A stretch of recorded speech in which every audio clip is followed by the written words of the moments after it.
Taste the Daily.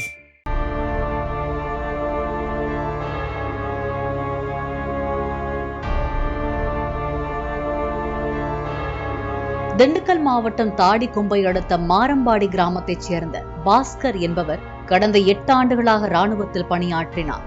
தற்போது உத்தரப்பிரதேசம் மீரட்டில் பணியில் இருந்தார். இவர் 1 மாதம் விடுமுறை எடுத்துக்கொண்டு சண்டிகரில் இருந்து மதுரை வரும் ரயிலில் குடும்பத்தினரை பார்க்க ஆசையாக வந்துள்ளார்.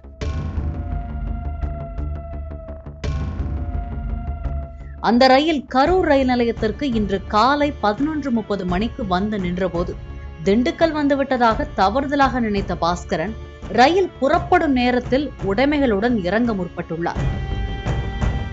அதற்குள் ரயில் நகரத் தொடங்கியதால் நடைமேடைக்கும் ரயிலுக்கும் உள்ள இடைவெளியில் விழுந்துள்ளார்.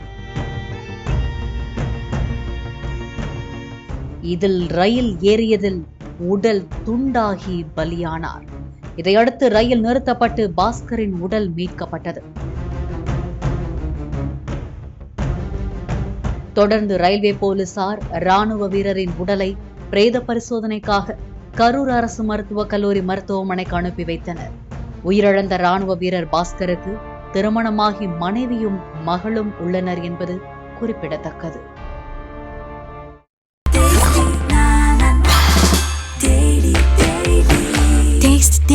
Taste the Daily.